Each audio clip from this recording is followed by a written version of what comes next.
Dolphins thirsty, they never show no mercy.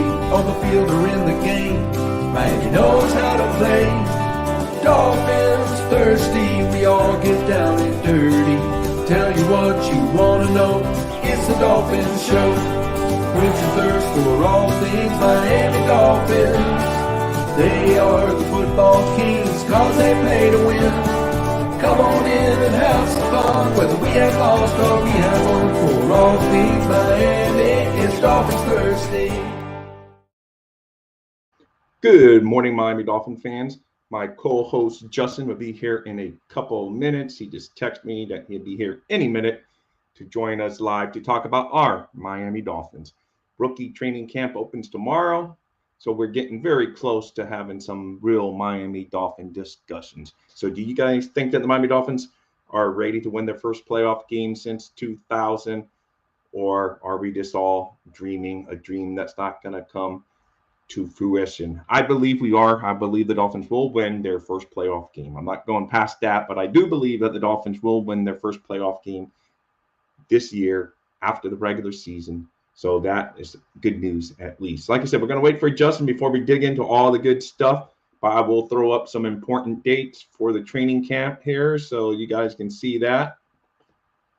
And there you go. Tomorrow, Rookies Report, Veterans Report on the 25th of July.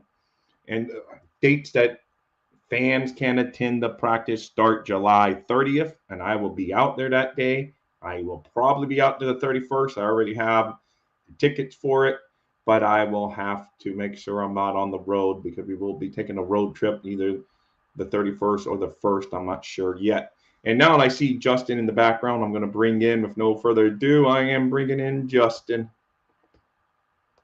And here we go. Good morning, Justin. Morning.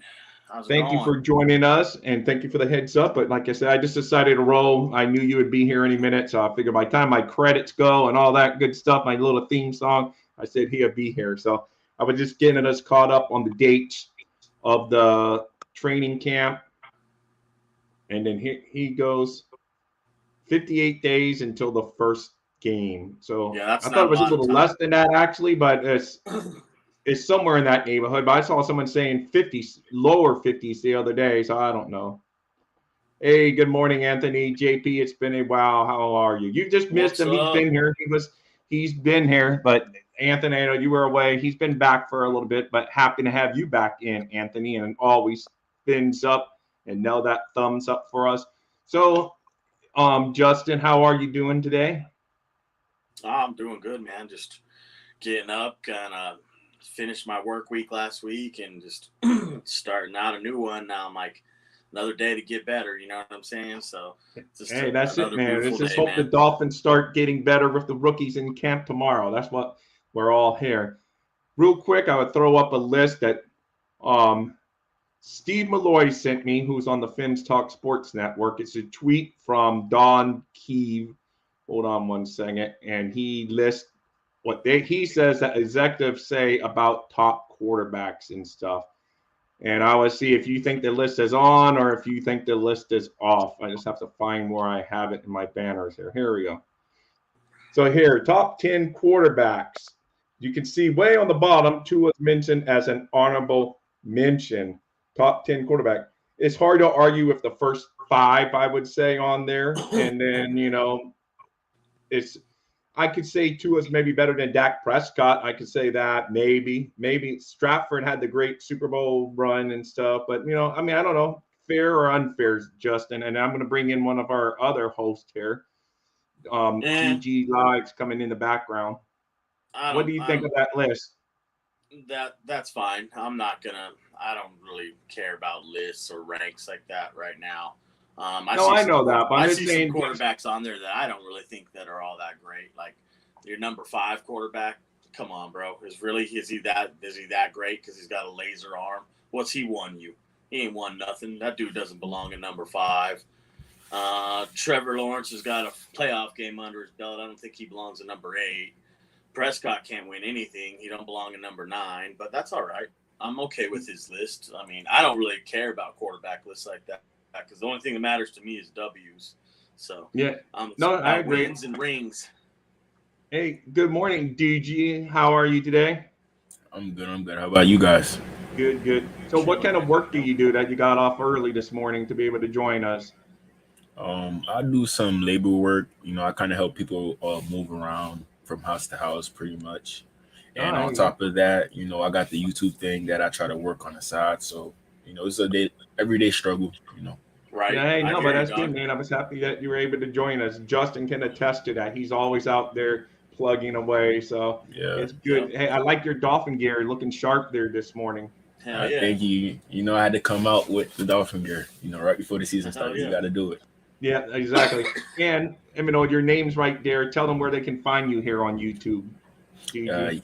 yeah. Y'all go subscribe to my channel at DG Live, and I'm also on Instagram, Twitter, and TikTok, all by the same name, DG Live. So y'all go do that for me, please. I'm Yo, begging I you. gotta I gotta make one of those Tic Tacs, man. Oh, TikToks. I was just playing. Yeah, Yeah. yeah. Yeah, I know. Yeah. Oh, yeah. Tic Tac, TikTok. But that's the one I don't have. I am also on uh, Instagram, and I'm on Facebook, and I'm on Twitter, and here on YouTube. Yeah. Hey, yeah, I would drop a link in a little while, Anthony. No worries about that. And look, last week Anthony was telling us how great he thinks all the rookies are going to be. He thinks A Chain's going to be our best offensive player, and then he thinks um, Cam Smith is going to maybe lead the team in interception. So he's very high on the rookies. He was saying on the Saturday morning show on the Finns Talk Sports Network. So he's very high on them. He wanted to let you know, Justin. And Anthony, we will join a link in a little while. He's high But on who? He's high on A Chain and high on Cam Smith. yeah, he's high on both of those guys. And So am I. He thinks Higgins is going to be a pretty, important player on the team this year too. I think So he's he got a likes all chance to those be rookies. an X factor, that Higgins kid. I caught some interview with Shannon Sharp. I think I mentioned to you where Shannon Sharp was calling him a Hall of Famer. Thinks he's going to be really, really good. So we'll see what he can do. Like the thing I like about the Higgins kid is his size and his football acumen. Um, Yeah. when you got size to go over the middle like that and absorb hits, it actually is a misused weapon nowadays, and people don't use that enough. A guy to go get you with tough chains, move the chains, absorb the hit, hold on to the football all the way to the ground, survive the ground, first down. I mean, we need more of that here in Miami. I could see us using that as part of our offense as something to move the chains with. Yeah. Higgins, I think, is someone you could use in the slot. You could use him as a sniffer. You could use him to help the end stack on an odd front on the Right. behind a tight end and help him chip. You could use him in numerous different ways. You could use him as a jump ball receiver. You could use him Yeah. in a lot of different ways. Yeah. Are you big on him too, DG? I know you're big on EZ stepping up in his second year and being a big contributor, but are you pretty high on Higgins as well, DG? Uh, yeah, I'm pretty high on Higgins, but I really had an issue when they brought in Tyler Croft right after we drafted Elijah Higgins. So I'm not too sure if they really like confident in him to excel in his first year, but He's a I'm rookie. hoping he's a Yeah. rookie, but I know Tyler Croft, he's not more so of that receiving tight end. He's more so of a blocking tight end. He can do And we got both.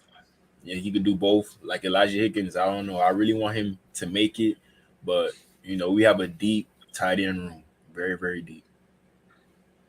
Okay, yeah, go Yeah, our on. tight end So room is good too. Anthony's joined. I misread Anthony. I thought you wanted a link to join, which I will do later. But all right, cool. So he wanted to follow you, there, DG. So that's You good. can just follow Oh, me, Okay, you Anthony. dropped. Thank you, GG. You dropped the link. Thank you. yeah, I dropped the link right there.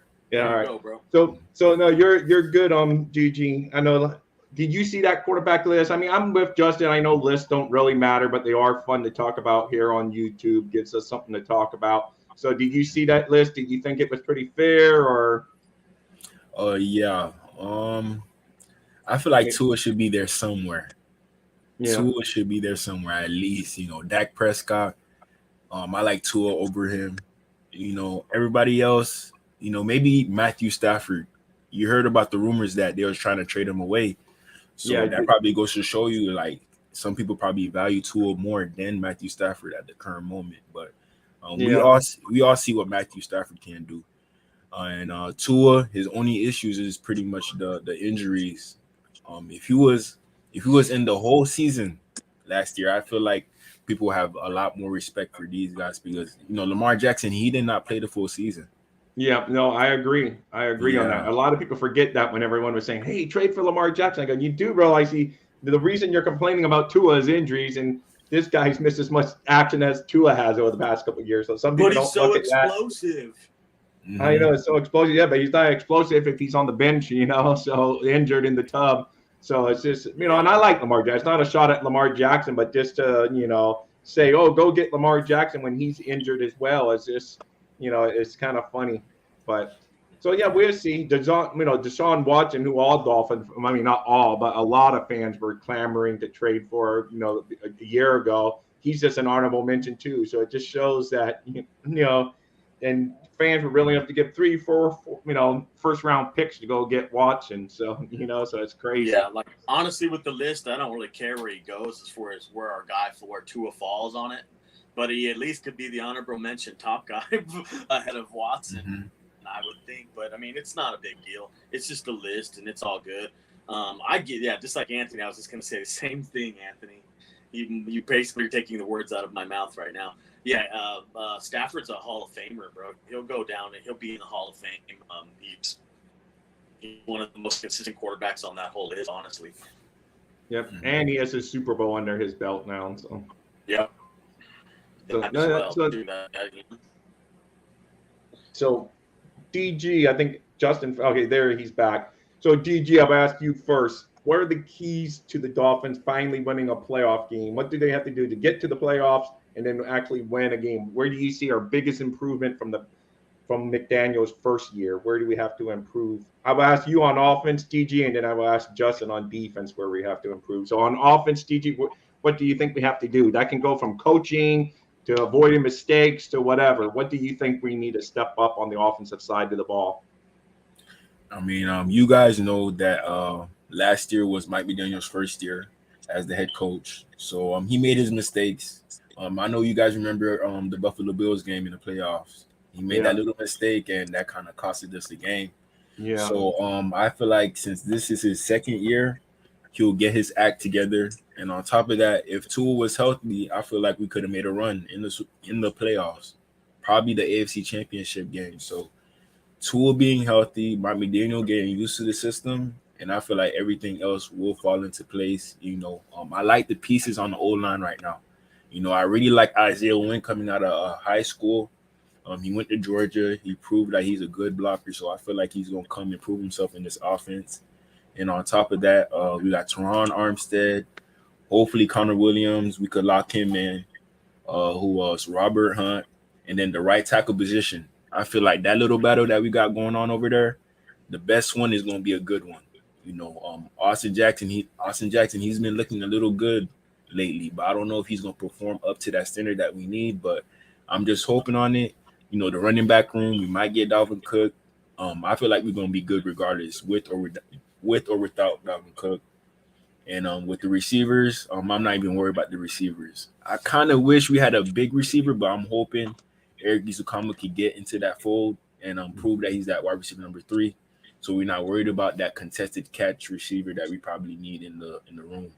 Yeah, I agree on that. I think he's my candidate for biggest step up from his rookie year. Mm-hmm. And I would let Justin, if he thinks Tindall, when he gets to the defense there, if he's going to do it. And I agree with you, GG. We have to, and McDaniel said it himself, we have to avoid pre-snap penalties. The Dolphins were, I think, the leader, which is not, but it's not a category you want to be a leader in. But we were. Mm-hmm. McDaniel himself said he thought we were the leader in pre-snap penalties last year. So you have to avoid that because you're already working in a hole at 1st and 10. When you make it 1st and 15, you're asking that much more for your team to get. 10 yards is already hard enough in the NFL. And then when you make it 1st and 15 because your guy decides to jump off, it makes it tough. So I agree with you there. But here's the crazy thing. The crazy thing. We led the NFL in penalties. We also led the NFL in injury reports. Yeah, so that's another thing. Yeah, we had 2 we had two things going against us all season last year. So this year, I'm hoping those two things don't go against us, and we'll be just fine. Yeah, no, I know. Justin sometimes says, as much hard work there is in the NFL, how much commitment, sometimes you need a little luck. And some people will argue against Justin and I on that, but you do. Sometimes you need a little bit of luck, because the teams that normally go all the way through, they get a little lucky on the injury front. You could say, oh, maybe they do some kind of – there's no magic pill out there. Sometimes you're going to get injured, and sometimes you get a little lucky, and you don't get as nailed in the positions that are as critical. You don't miss – I mean, we went into a playoff game with no Mozart, no Tua, no, so it's just like when you go in the end, we almost strings. Yeah, and we still almost beat them. So, to me, there is some luck involved. I mean, I know these guys work their butt off. I'm through 3 episodes of that show Quarterbacks on Netflix. I never thought I was going to watch it because there's no Dolphins in it. But, man, when you see what these guys do behind the scenes, it's a pretty good series. If you guys happen to have Netflix, you may want to catch it. I'm through the first 3 episodes, and it's really good. You see how hard they work. You see how hard Mahomes, he has all the God-given talent in the world, but he works his butt off behind the scenes, things that we just take for granted. So it's just like, but with all that said, you still need some luck, because he could do all that and he could get hurt. I don't want to jinx it because I like him. I don't want him to get hurt. But, it just shows you do need some luck, because, Tua's out there working his butt off, but he's gotten hurt each year. Seeing with all that said, what you just said right there, like you got the guy who works the hardest, the guy who studies the hardest, the guy who stays late to throw passes to his receiver, the guy who goes and gets in the film room first in the morning and last to leave. Those are the guys who are going to be successful, because it's the hard workers that are going to make it in the NFL. And before I go into the defense and what it's going to take us to be successful, let me quick touch on what he had there on the offense and what you're talking about. Pre-snap penalties. You're talking about leading the league in penalties. We probably also led the league in drop passes. But in the same point in thing you want to get across, that comes from a team that's undisciplined. You have an undisciplined team that doesn't want to align up properly. And the thing about football is it's not rocket science, but it's kind of hard. But you got to start off simple, okay? You got to start off alignment, assignment, technique. And those guys are right now in like 1 and 2, alignment and assignment. In order to get aligned properly, your coach you have to know the offense and know, hey, you don't need to be 2 feet outside of the stitches. You need to be 2 feet inside of the stitches. Right. And those are the things that are going to be hard. If you don't know what the stitches are, those are the yard markers that are going up the middle of the field. They call those. Right. I think he got dropped out there again, but I know what he's saying. So, there he is. What Judge? You dropped out. College, it's NFL. So if you notice in college, the college level, like even the stitches are wider apart, and in the NFL the stitches are skinnier. So like there's just all these changes on offense, that's why you see changes on changes from going from college to the NFL, from what I said. Excuse me. No, for sure. Because as far as the defense goes, we just need to get off the field on 3rd down. I'll be quite honest with you, and you need to have a defense that's opportunistic, that gets interceptions and scores with them, gets fumbles and scores with them. I want to have a scoring defense that stops you on 3rd downs and gets off the field, and obviously gets after the quarterback on 3rd down. Yeah, and the good thing is, or you could say a bad thing, but the good thing is it looks like we're not going to blitz as much this year. It's going to be more of an organic pass rush. We're going to, because I was reading an article in the Sun Sentinel this morning, and they pointed out how like the Dolphins were like always among the leaders in blitz packages, and Fangio historically has always been one of the lowest in blitz, packages. So yeah, when you can get that organic he basically will blitz, but he wants to be able to dictate, like he said in his opening press conference, he wants to determine when he's going to blitz, not like have it like, oh my God, we need to blitz because we're not getting any pressure. So what he means by that is he's like, traditionally a lot of people and defensive coordinators blitz on 3rd down. Well, so what he's trying to say is like that might mean I might be blitzing on 1st down or 2nd down or something different to throw in, like to mix up the pattern. I'll be honest with you, you can do so much when you have organic pass rush with just 4 defensive linemen every snap, and you're dropping the rest back into coverage with their eyes on the quarterback. You can do a lot with that. If the four guys you're putting up there are getting constant pressure, it's a wrap. That defense is going to be good. You got to cover the spaces that are available, cover up all the passing holes, make sure on the outside you're locked up on your guys, and then the four guys just go get the quarterback.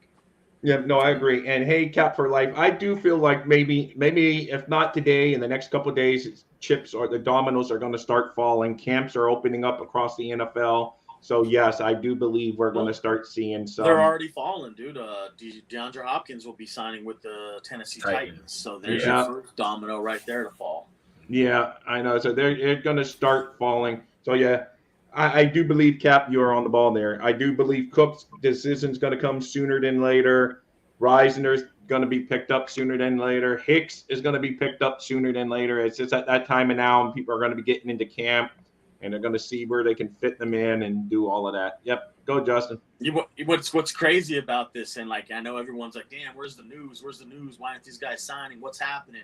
Bro, when you've played 5 seasons in the NFL or 7 or how many ever, you're like, you know what? I can skip all this OTAs and all this stuff, and I'll come right in when training camp starts. I don't need all that extra stuff. I'll be there when it counts. Right. They're probably thinking, oh, I can miss the first week or two of training camp. Absolutely. Some of them, like Akeem Hicks, are definitely thinking that.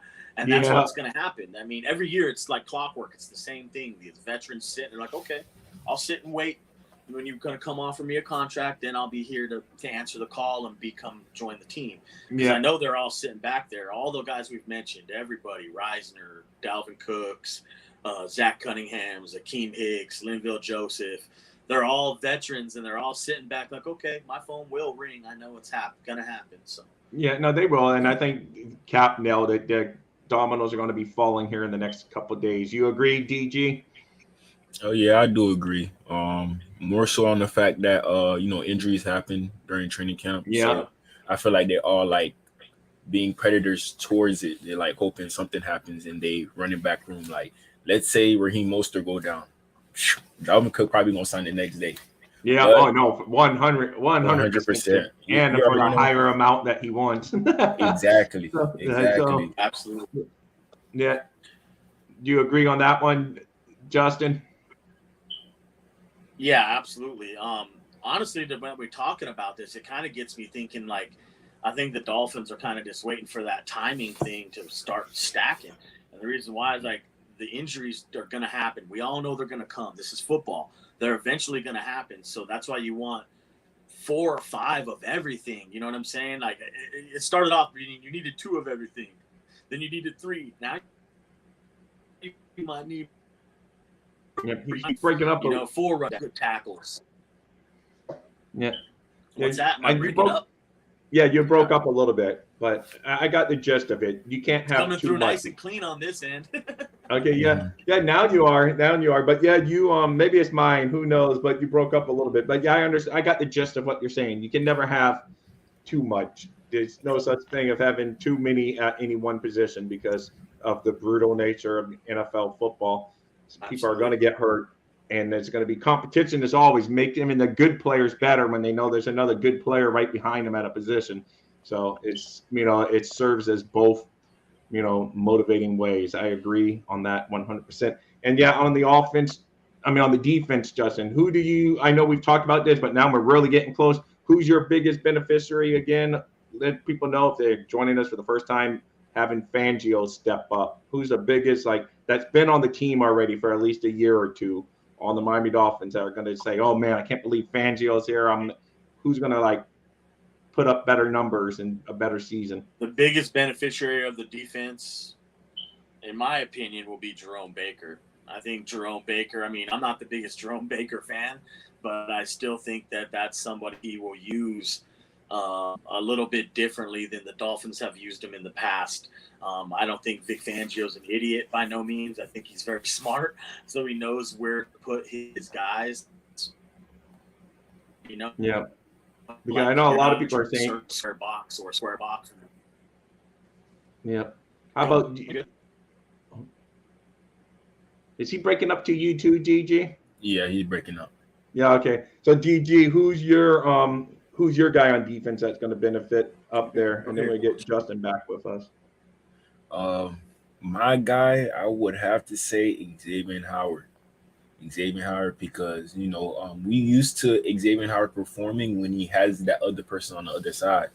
We were supposed to have Byron Jones last year, but we did not have him.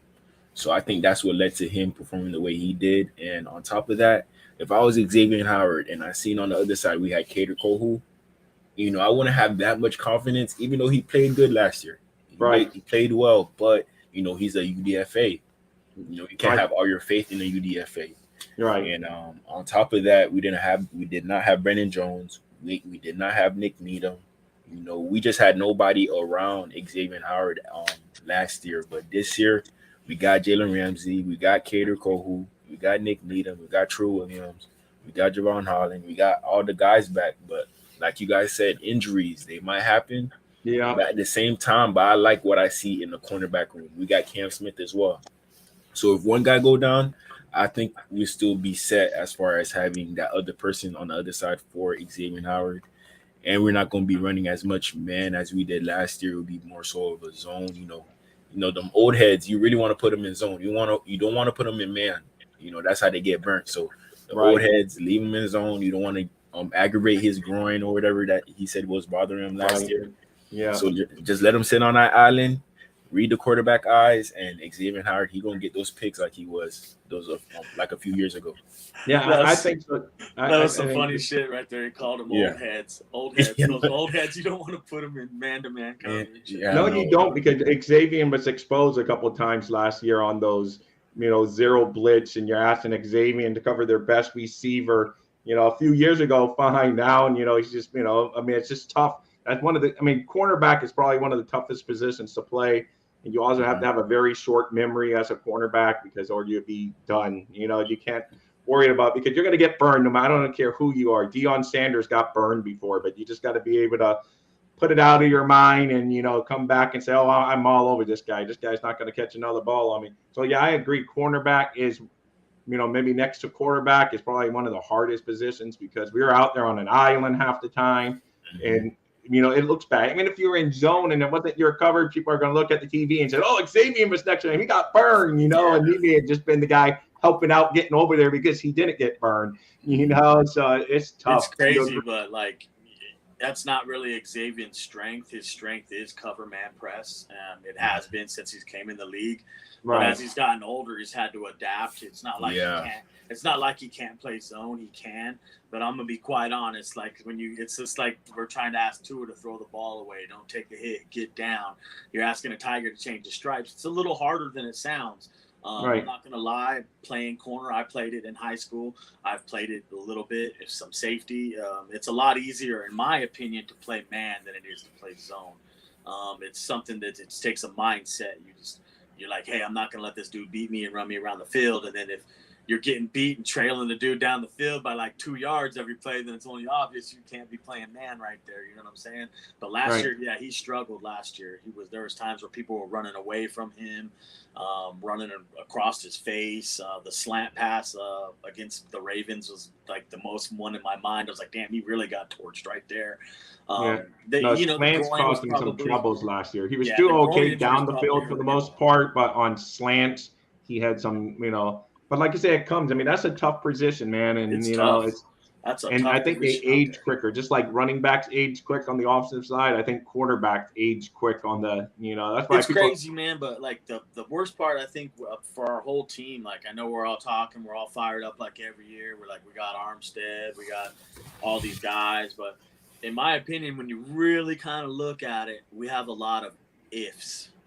If Tua stays healthy, if Armstead stays healthy, if David Long stays healthy, if, there's too many ifs, and we need more solids. I know what this guy is going to give us. Yeah. I know what he's going to bring us to the table. That's what we're kind of missing right now, and I want to see more of the ifs become hits. So if we can start turning the ifs into hits, we'll start winning more football games around here. No, I agree 100% on that. And it's unfortunate because, some of the new guys we picked up this year, David Long and Deshaun Elliott, both have those histories of, they're good, but they both played. We'll see. Hopefully they both play a whole year healthy.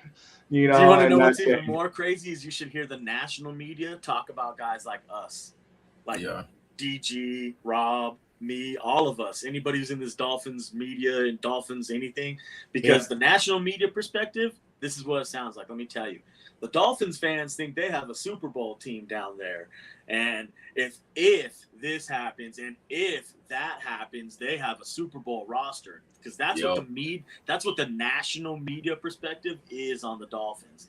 Because when I'm driving around doing my DoorDashes, doing stuff, I'll throw on some sports talk, and they're like, the Dolphins will come up and boom, the volume cranks up, and I'm like all ears, like that's the perspective. And they're like, well, the Dolphins think they have a good football team to take the AFC East if Tua stays healthy.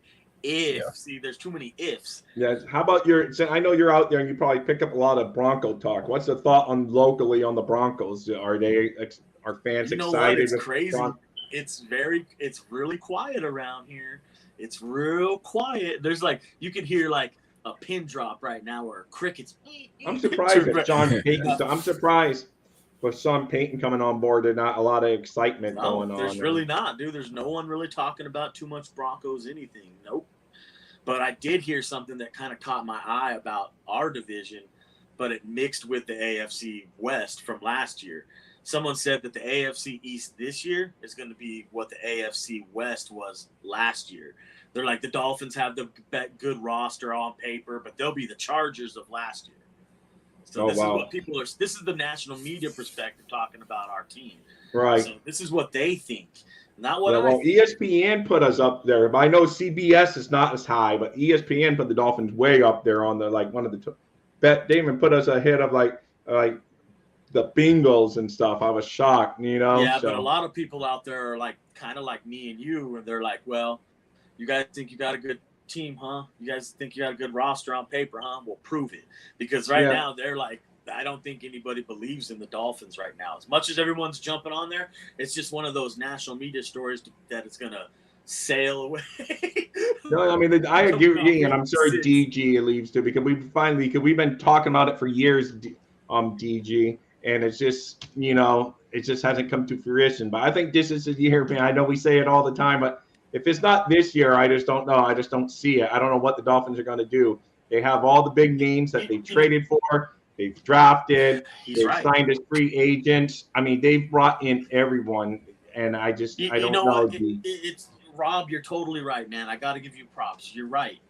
Remember me telling you a month ago? I'm like, I've got a feeling that if this year it doesn't happen, it's never going to happen. This is the year, Super Bowl or bust. But this is the problem I have with it. Why are they not doing these things to take us over the top? Like a team that thinks they're this close to the Super Bowl, like this team talks about that they are supposedly that close. They go sign the Dalvin Cooks. They go sign the Akeem Hickses. They go sign the Dalton Reisners. They go get the Zach Cunninghams. They get all those guys. Everyone we mentioned, they sign and bring in the house because they feel they're that close. Yeah, but money becomes an issue at. No money should become an issue. Money shouldn't even be an issue. You have it is because there is a cap. Who will write the checks, bro. You got an owner who. You got an owner that will write the checks, but you still need cap space to be able to write those. So then drop the dead weight. Drop the Keon Crossings. Drop the Noah Igbinogheni's. Drop the Austin Jacksons if they're not going to pan out for you, and get someone in there who will at a cheaper rate. That way we can bring in the Dalvin Cooks. That way we can bring in the Linville Josephs. That's what. If you don't do that, we're not winning no Super Bowl around here. Doing more with what we got right now. You need more. Exactly. You need more. So where do you have a DG in the AFC? Bro. You got to go by Kansas City. You got to go by Buffalo. The AFC is loaded, bro. Just to get out of our own division, it's going to take a miracle. You're going to need more. Yeah. No, I agree. DG, where do you have? He just said it. So there's your segue. In the division, where do you see the Dolphins? I think we all agree the Patriots are probably last. But there's talk either the Dolphins can be first, Buffalo can be first, or the Jets can be first. Where do you have the Dolphins in that list? Could go any which way, bro. Yeah. I have the Dolphins being second at minimum. Like our division, it kind of reminds me of the NFC East last year. The Giants, the Eagles, and the Cowboys. Those are three really good teams. They all made the playoffs. but only one person could come out victorious. But I feel like we could get to the level that the Eagles were on last year. They made it to the Super Bowl. You know, the Eagles, they even said that they thought they was going to see the Dolphins in the Super Bowl last year. They thought that, but, you know, we dealt with the injuries and everything else. So that did not end up happening. But I feel like this year, the AFC East is going to be just like the NFC East. But I feel like the Dolphins are going to be that team to make it to that Super Bowl or the AFC Championship game. Wow, I love it, man. I love it. I don't know, Justin, where do you stand? Do you remember how healthy the Eagles were last year too, right? Like they came in pretty healthy. They got lucky and got a lot of the luck on the health part of that. I think the health part of it's huge. It's gigantic. What do you mean? Where do I sit on what part of what? Sorry, where GG said like on the second place, first place, somewhere in the AFC. Oh, you know what? It's crazy. I didn't want to interrupt you, but sometimes my mind just thinks, and I want to be like, oh, what about this? Like right after your statement. But honestly, what he said right there, it's hard not to agree with him. But I want to know why he thinks second place. Like the reason why I'm saying why is because when I look at our division, it's going to come down to like one or two plays, one or two big games, and those are going to come from quarterbacks. And that's why I'm like, damn, I'm a little worried because they got Josh Allen, he's still there, and now you got Aaron Rodgers you got to beat. Okay, and like if we sit somewhere in the middle of that, well, why? You know, like we got to have like it's going to be a quarterback that takes us over the top, I would think. But I'm just saying, like, why would DG? Why do you think that is Buffalo the number one or is the Jets the number one team? I feel like either one of those teams could be number one, but I don't want to give the Jets that benefit of the doubt already. I could give that to the Bills, but the Jets, I don't know about them. So that's why I say at least will be number two because at least, you know, at least. But I don't think number three, number four. The way you kind of see it is like maybe the Jets will have like kind of like the Broncos last year where they brought in a veteran quarterback, but the rest of the team kind of just didn't gel, and maybe it'll take a little bit more time. Maybe everybody won't be on the same page. Maybe it'll take a little longer from what the Jets fan base would want it to happen. I could definitely see that happen in what he says, and I'm with DG. I would put Buffalo 1, the Dolphins 2, and the Jets 3, and the Patriots 4. And the reason why is because of what we're talking about right now. Josh Allen has a lot more experience. He's they're tested, they're battle tested. They've all been together a lot longer than the Jets team has, or the Dolphins for that matter. But when it really comes down to it, this is football, you guys, and we all know once we get into this 2023 season and we start getting through it, and where all of the teams have had their byes, and now here comes the playoff runs. Right, we'll know who's going to take it because it's the team that gets hot in the end. That's the team to watch out for, and I'm just hoping and praying that it's my Miami Dolphins, our beloved aqua and orange squad that gets hot in the right part of the time. You know, like because if we get like shaky coming into the beginning part of the season, we lose a couple games here or there. I'm not going to freak out. I'm not going to get worried about it because I want to hit our stride in like week 13, week 12. No, I agree. Because last year was the complete opposite. We went bad right when it was an important time of the season. We had a horrible 5-game losing streak after winning like 5. It was just bad, you know. You're like rough. Didn't win one game in December. Yeah, you know, not one game in December, and then you got the Jets on the last game, and you were life and death to beat them. And it's just like, you know, we couldn't even get in the end. It's just an ugly game, but we won. That's all that matters in the NFL. We did win. We made it to the playoffs because, you know, Buffalo took care of New England for us. So it's crazy. That had to come down to help me. After being in control of our own destiny, we had to still have another team win for us. Remember how high we were riding in those weeks too, dude, where Tua was the top-rated quarterback, and we were good days. We were getting on shows, getting on radio. It was great. But I know, and it just didn't. We couldn't win one. Yeah, it all went south when we went west, basically. You know, that's true. Yeah, it all did because we went out to the 49ers and then the Chargers, and they kind of showed the NFL how to beat the Dolphins and Tua because up to that point, that teams are having a hard time stopping us. And then they kind of put it on the world map, like, oh, if you take away the middle from Tua, he's not going to be as strong and whatever. You know, so now it's hard time to adjust. That's just like, you know, hitters going through the lineup. The pitchers, the first time, you get them out. But then hitters make adjustments, and then boom, they start hitting the ball. So now it's time for us to make our adjustment and say, okay, you're going to take away the middle from us, but we're going to eat you up doing whatever. That's now it's our time to adjust. Like last season, the way it happened, the way everything went down, it kind of had to happen to the Dolphins. And the reason why is because it's making us, it's sharpening us. It's iron and sharpening the iron. We're becoming more battle tested. We had a hard time where we went down and we went across the West Coast and didn't come win a whole game in December. It's just like any football team you'll see. There's going to be points and times where you have a football team who's down by 14 points. Now you're going to see your real football team. You're down by 14. What kind of, cojones do you have? What kind of fortitude do you have? Exactly. I agree. What kind of fortitude you got? What kind of balls you got to pull yourselves out of this hole? Can you go with your brother next to you and to the left and right of you and go fight a good fight to get back into the game? That tells me what kind of a football team you have. Right, and the Raven game prove is in us. I was just going to say, the Ravens game, when we came back from that team and we won 35-28. So it prove is in them. They just have to make this more of a permanent recipe than just a one-time hit cook wonder. More consistency. Just some more consistency. Right. And then hopefully you don't get yourself down that often. But when you do, you got to have the fortitude that, hey, doesn't matter. We're going to come back and win. You agree, DG? Oh, yeah, I do agree. Tua definitely showed us that he's capable of doing that, and on top of that, last year, the big issue about Tua was him going against Fangio style defenses. And now he's going to get the chance to go against those type of defenses in practice. So that should eventually help him in the game, being used to seeing those defenses and seeing other people run it. So in the games, are going to be light work. So if we really need to come back, he already seen it in practice. So he should be able to do it during the game. So I got faith that we could come back from any deficit that we end up being in, Yeah. Did you guys happen to catch that Tua time video that Alex Rawlings dropped? It's probably got like 5,000 views on it now.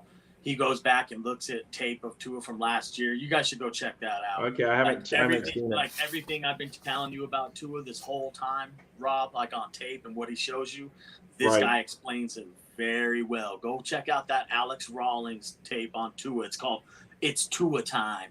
And see what he has to say about Tua right there. And the move, like you're talking about it right now, Rob, how they took away the middle. So he had to go to the outside. And like the things that Tua was doing was actually very high level. Go check it out. Right. Everybody deserves to get a look at that right there if you're not excited about where you're at as a Dolphins fan. Because I'll be honest with you right now, it's hard not to get all bought in again like I did last year. And the reason why is because I'm so excited. You're literally dealing with like where we were last year. We were close, but we weren't disciplined enough. That comes from a mixture of having a rookie head coach trying to dial up rookie plays, or because hasn't done it before, with an inexperienced quarterback who, in my opinion, is a rookie in this offense. So he's a rookie, and you're dealing with him again. So it's two rookie guys getting together for the first time, and look what they did. If he didn't get hurt, hell, sky was the limit on that thing. He would have been the top-rated quarterback in the NFL. We would have won a playoff game. Now you're getting a reprieve at it. You're getting kind of like your feet wet a little bit. You're getting some mud on the tires right there, per se. And now you're going to start getting more battle tested. The offense is going to get better. It's going to be awesome, man. Just everybody buckle up. It's going to be a great ride. Yeah, I agree. And DG, Justin just brought up a good point. So what do you think in his first year being a first-time play caller in the NFL, combined a first-time NFL coach? In hindsight, do you think maybe, that's a little much? That he bet off a little more than he could chew his first year? I don't think so. Because our offensive coordinator, Bevel, I don't think they worked with each other previously. Bevel's for him to be he's the quarterback coach, bro. Yeah, Bevel, but he was Frank Smith, right? Yeah, Frank Smith is the OC. He's the OC. Right. Okay, yeah, Frank Smith. I think those guys don't have that much familiar. I don't think they're familiar with each other, so that's why I think Mike McDaniel held the play calling. So he might pass it on to somebody next year if they actually good at play calling. But if not, I'm okay with McDaniel doing the play calling, because we got to remember he's the one who came from that Shanahan system, right? So he's going to. Yeah, no, you're right. And Shanahan proves it can be done. I know these guys are next level coaches, but Shanahan proves that you can be a head coach and call your plays.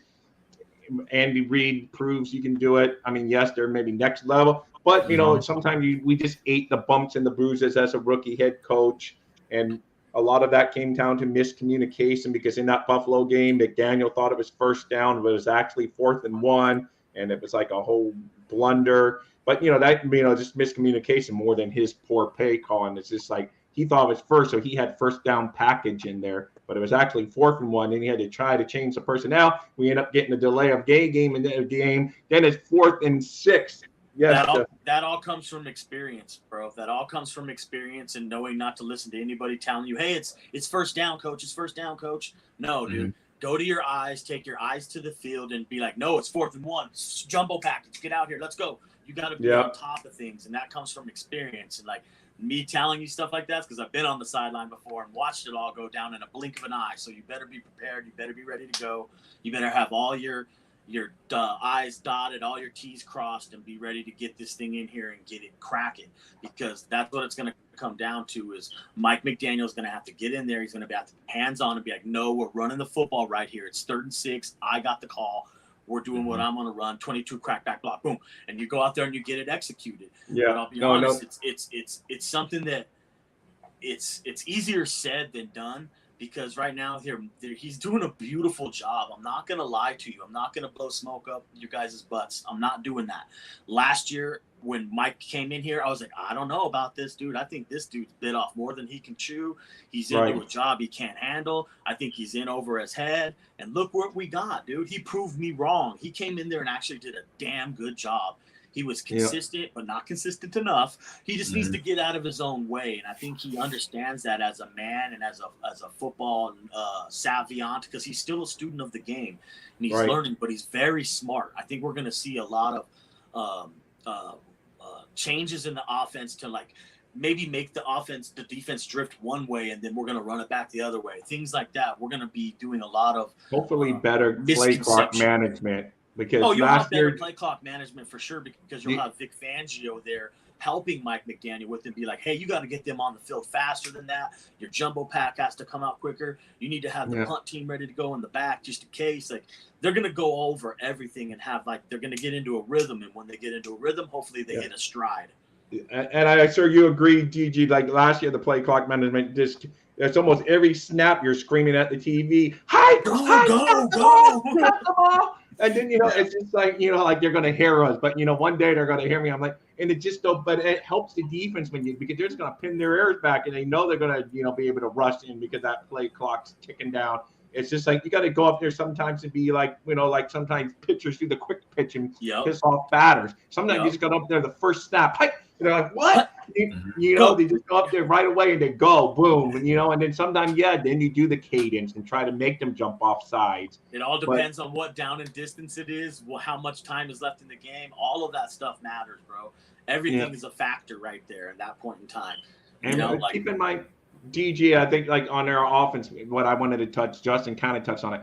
One of the reasons the offense had problems doing pre-snap penalties and lineup, we had the most pre-snap motion in the NFL, a design motion, legal motion. True. And, so maybe now these guys would be a little more used to all of that because it does cause problems for the defense. But unfortunately, sometimes it causes problems for our own selves and we're not lining up in the right places. And you see Tua tell them, "Hey, get over here. You're supposed to be over here." And it's just, he had to do that to get to Gesicki a couple times. And then go check out that Alex Rawlings video, bro. He goes over that same thing you're talking about right now.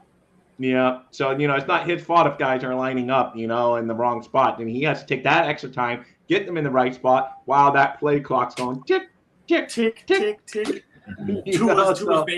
Tua's basically telling the guy, "No, you're not supposed to be on the left side. Trips right, and call him all the way over to the other side. side. And then that going tick, tick. Wow, Tua's shoes he has to worry about them now. And instead of worrying about the pass he was just about to throw, now he's worrying about them being lined up in the right spot. Yeah. Seeing that right there, what you're talking about, that throws off the whole rhythm of the offense, the whole rhythm of the play, the whole execution, the whole sequencing.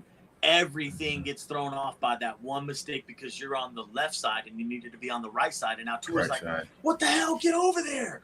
Because like in his mind, he's like, now I got to account for that second to go over here, and I need to be looking at the defense to get a post snap or a pre snap read. Because then when I hike it, I'm going to need to get a pre snap read or a post snap read. You see, it's so much going on right there. It's a tough position.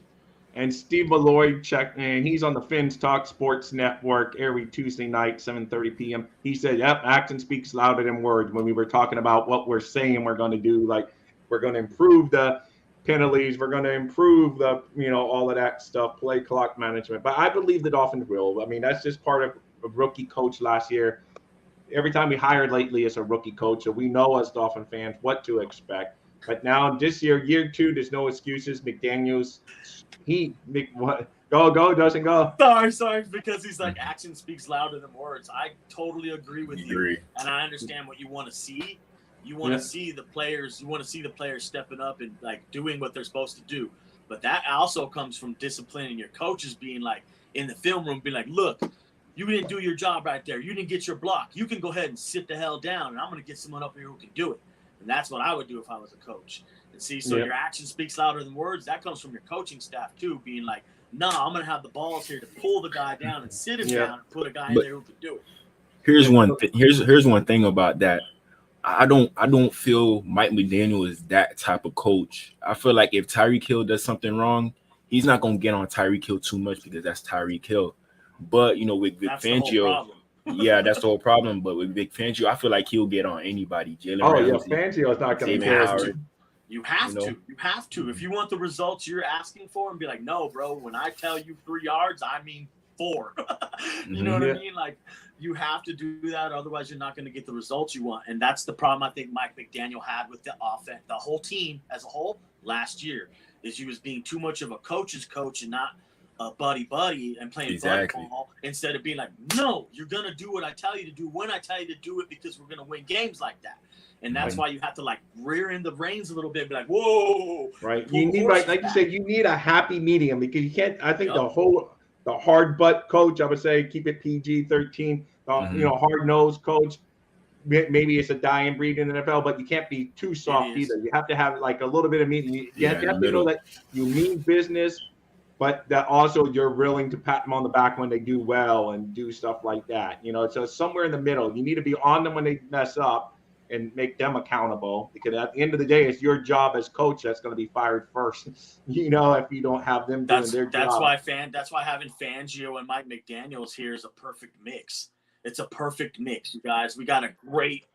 Yes, exactly, DG. It balances out perfectly. So when Mike McDaniels is getting too raw, happy with him, Fangio can be like, hey, come over here real quick. Stop doing that. Don't do that to him right now. This is a dude where you need to be harder on him first and then give him the praise after. Right. Like they just need to take these things in his coaching style, and he needs to rub off a little bit on Mike McDaniels. Because if that happens, then what you're going to start seeing is him being like the time on the sideline where he's like, just get it effing fixed. Just get it effing fixed. I know. I like that. You're going to see more of that. You need a little more of that. I guess that you need a little bit more of that. So in this year, you need it because you're asking for them to be disciplined, but yet you're being too happy-go-lucky and nonchalant. You need to be disciplined with them, so they're like, hey, he expects this from us, and if we don't do it, we're going to suffer consequences for it. Yeah. So, hey, DG, before we end the show today, do you have anything special? Do you have any videos planned? And what's your latest video you have that people should go watch? I really been just making Dolphin news content for right now until like the season start. For you guys who don't know, I am a season ticket holder, so I'll be at the practices. That's dope. Yeah, I'll be at the practices. I'll be at the games, so I'll try to vlog those events. And on top of that, I got a lot of content coming for the channel, so just stay tuned. Right now, I'm relaxing. Because I want to take advantage of this time. Hey, no, you're doing well, man. I got to get with you. How long have you been doing YouTube? Because I just started last year, and I'm only around 300 team members, I like to call them. They're subscribers, but I call them team members because I'm doing this, just to talk Dolphin football. You got to teach me some insights. I looked at your numbers. I'm like, hey, this guy's kicking butt over there. I like it. So, how long have you been on YouTube? I mean, I've been on YouTube. I had my YouTube account for a long time, but I didn't really take this Dolphin thing serious until the beginning of last season. Okay, well, you're doing something right because where are you at? Like over 1,000 or something like that, right? I'm at 40. I'm almost at 4,500. Yeah, 4,500. Yeah, I knew it was some big number. I'm impressed, man. So I don't know. I'm gonna take tutoring lessons from you on what to do. So I'm all here to help. I'm all here you for do good anybody. content. And like I said, if you ever want to run a live show, even on your network, I would let you run a live show as long as you come and talk Dolphins on my network from time to time. So okay. We can do that, man. I just love helping out Miami Dolphin fans. So, if you ever want to do live stuff and say, man, I really want to do this, Rob, hook me up so we can do a live show. I'm willing to do that. So it's all good. As long as you come to my network a lot and talk, I love what you bring to my network. You know your stuff, and it's a lot of fun. And a lot of times, we get other people. I'm sure you've seen Reggie Brown out there, right? He's a good friend of Justin. He used to play for the Oilers way back in the day. He's been on our network a couple times. But he lives out in Houston, so he's not a season ticket holder. But I don't know. He's big in spaces, is where he's big. I gotta see his face to really know. I just be walking around. I always focus on the players. I know I'm gonna see all of them, and I'm pretty sure you're attending the stadium practice. Right. Yeah, I'll be at the stadium, and I'm gonna be at the first practice of the July 30th. I'm going to be out there, which is the first day it's open to the public. Okay. I'm going to be out there. The stadium I'm hoping to go to, I might be on the road that day because my son coming home from college and he wants to take a little trip. So I don't know. I'll see how it all falls. So, but I'm planning on being out there.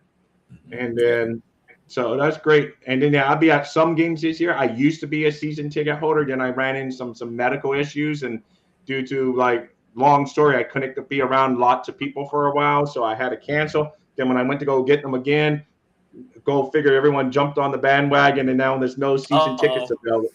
Now there's no season tickets here. Yeah, I know. Exactly. You want to know one thing? Yep. The wait list is 5,000 people long. Now I know it's crazy. 5,000. So I feel bad. I had some friends who really wanted to get season tickets, but it's just impossible now, and then now they gotta pay the high prices for one single ticket. Yeah, I know. I'll be at the Panthers game, hoping to get maybe to the Broncos game, and we'll see. I'm picking some games that at least I think we could win. It's really hard to do that, and I may go to some others, but like I say, it's just happened. I mean, I was a season ticket holder. I used to be in section 146 for years. Even under the old format, the stadium. Then I forget when it changed. They kind of redid it when it became Hard Rock, and my section got changed towards the end. But for years, I was at section when it was just like old Joe Robbie orange seats and all that. I was section 146. Then towards the end, I got changed, but it was good seats. I was in the lower level on the shaded side. But then stuff happens, and then it's that's just life. It's fine. I'm happy with it. I still love my Dolphins. I can watch on my high definition TV, and it's just nice. And there's no waiting at the bathroom to take a leak. You're not missing nothing. You're not missing nothing. Trust me. Yeah, I know. So, but I will get back out there again, and I will meet up with you when I go to the games I am going to. Do you tailgate? Are you one of those guys that tailgate? Yes, I actually want to try to attend the tailgates. Sometimes I don't make it over there on time. The games start at 1. And I don't really be feeling like getting up too early to drive all the way down to Miami from Palm Beach County. Yeah. But I do try to attend the tailgates, try to interact with some fans, let them know about my content. Yeah. It's all about marketing at the end of the day. So I'm trying to target those people that's just like us, Right, that likes Dolphins. Mm-hmm. Yeah, that's what I want. That's why I'm building slowly. I'm at 300 something, and I looked at your numbers. I'm like, man, this young man is blowing away good numbers. I like that, DG. But you bring good content, though. That's what's the most important thing. You bring good content. You do it in a professional manner, and your videos come out professional looking. I like it. Really good, but fun, too. Appreciate it. Not boring professional. Well done, but fun to listen to. So I'm going to listen to this other one that you just put up the other day where you're speaking. You saw some other interviews being done, and then you comment on it. So I'm going to be watching that one. I watched the beginning, but then I started tinkering with trying to promote my channel, so I got carried away. But yeah, it's good, man. But you do good stuff, and Justin, you always bring good stuff. I appreciate you. So I'll get with you later to see what time you can run next. And DG, you're always welcome. So evening shows are better for you, right? If I start an evening show, you'll be able to join a lot. Yeah, and I feel like that would probably be better for the season. Or maybe, most of our games are on Sunday. Yeah. So probably that next morning or that next evening could probably be good.